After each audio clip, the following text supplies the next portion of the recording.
Ceasurile de mână au o importanță extraordinară în viața noastră. Nu uitați că timpul este momentul acțiunii și măsurarea timpului o facem prin această unitate de timp. Ei bine, în zilele noastre întâlnim cât mai multe ceasuri de tot felul, mai nou cele electronice, de branduri de telefoane. Să știți că brandurile ceasurilor sunt foarte importante. De ce? Acel logo are un impact personal.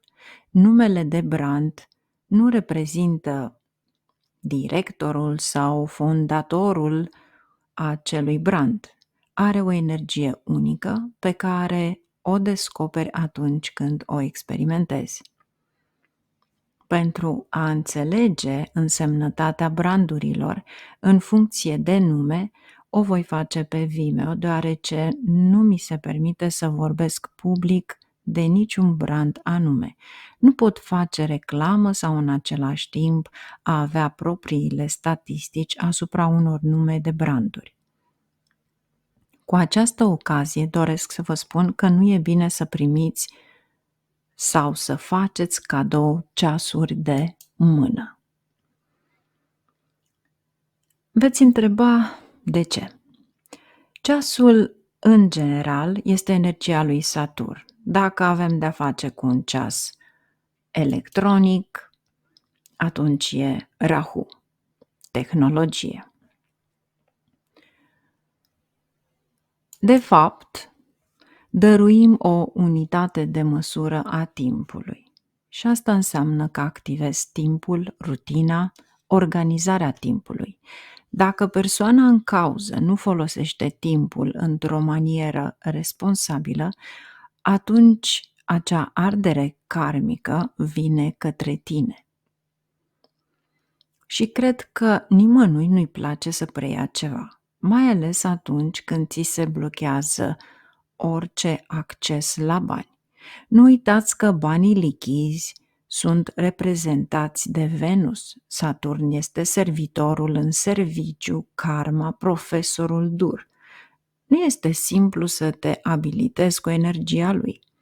Deci, chiar dacă este vorba de cea mai dragă persoană, te sfătuiesc să-i faci cadou un cupon de la magazinul preferat de ceasuri. Nu cumpăra tu ceasul respectiv, pentru că îți activezi propria karmă și karmea persoanei respective. Plus, orice brand are un nume format din sunete.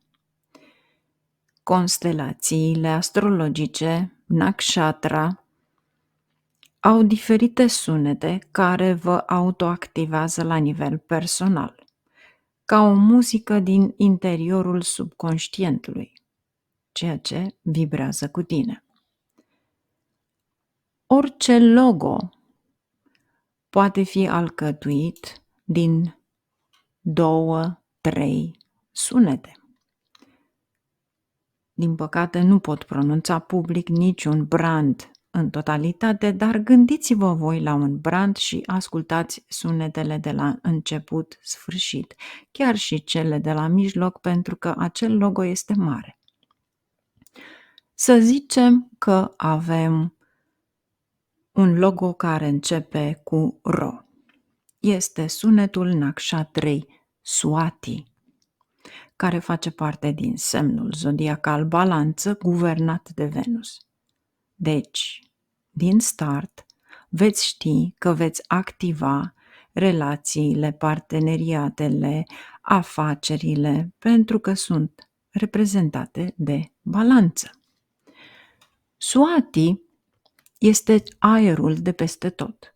Deci activați tot ce vă înconjoară atunci când purtați acel ceas și deveniți în același timp unic prin excelență, pentru că aceasta este undeva singură.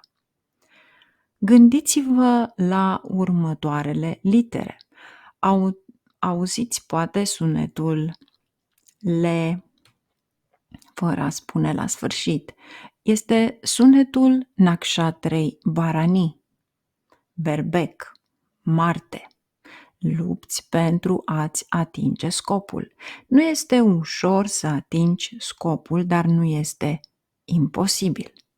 Odată atins scopul, îți activează subconștientul pentru că îți activează glanda pineală, care îți activează inspirație, înțelepciune spirituală, intuiție.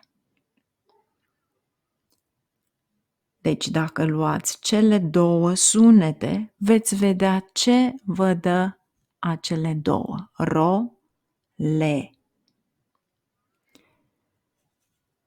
În plus, va trebui să vedeți simbolul. Poate fi o coroană regală, deci e ceva greu de atins, dar superior, royal, regal, devii invincibilul din tine. Un ceas mecanic se conectează imediat cu glanda pineală și Saturn. Un ceas electronic este Rahu, este tehnologie, faimă, robotică. Multe staruri vor purta acest tip de ceasuri, fiind atașate de lumea materială și de faimă. Nu este ceva negativ, dar va trebui de fiecare dată să vezi unde ai Rahu pe harta natală pentru a vedea ce activezi. Ora este reprezentată de soare, minutele de lună. Deci, din start, deții o putere interesantă la mână. Corpul omenesc este afectat de prezența accesoriilor, brandurilor de care vă folosiți. Tot ce ține de imaginea planetelor și semnificația sunetelor vă afectează fiecare casă din harta voastră natală și planeta respectivă. Telefonul este de nedesprins în zilele noastre. Ce logo are? Ce activează în funcție de sunete, în afară de faptul că este reprezentat de Rahu? Ce altceva vă activează? Și întotdeauna vă uitați să vedeți ce nakshatra este în opoziție cu cea găsită în logo, pentru a înțelege interacțiunea cu cei din jur și în opoziție. Bineînțeles, aceste lucruri le veți avea pe Vimeo explicate. Pentru moment, acum fac acest videoclip, dar le veți avea pe Vimeo. Acum, ceva foarte interesant. Orice ceas de mână în care puteți vedea mecanismul, nu contează ce brand este unul dintre cele mai nefaste. Și este verificat. În majoritatea experiențelor trăite după cumpărarea acestor tip de ceasuri, sunt operații de inimă și nu una, poate 2-3 într-un an, defăimare publică, umilire, accidente grave. Haideți să trecem la însemnătatea mecanismului. Atunci când vezi mecanismul, este ca și cum îți vezi propriul corp. E deschis la vedere. Cine face tic-tac în corp? Inima. Odată descoperită, are probleme. Defăimarea? Ceva ascuns va rămâne ascuns. Ceva deschis va scoate la suprafață orice și în majoritate sunt secretele care pot duce la defăimare și umilire. accidente grave, multe ceasuri cu simboluri de moarte, cranii, ca un desen, au dus la fracturi ireparabile, în special la coloană. Cu alte cuvinte, orice cumpărați vă activează o energie, o planetă, o casă astrologică. Mare atenție de orice este second hand. Poate cumpărați ceva care a fost deja purtat. Preferați totul nou și în conformitate cu ce activați pentru a nu lua energiile și karma altcuiva. Pentru că în momentul acela, acel lucru poate fi purtat ani de zile de o persoană, de 2, de 3, de 4, de câte vreți voi. Acele energii se imprimă. Pe baza acestei informații veți avea poziția ceasului de casă. Poate mulți dintre voi nu mai obișnuim să avem ceas de perete, dar să știți că este foarte important poziția ceasului pentru a activa fluiditatea energiei casei. În funcție de direcții și însemnătatea lor, veți avea acces la videoclip pe Vimeo. Puteți fie să cumpărați setul Vastu, unde vor fi o serie de videoclipuri, sau puteți achiziționa separat din această serie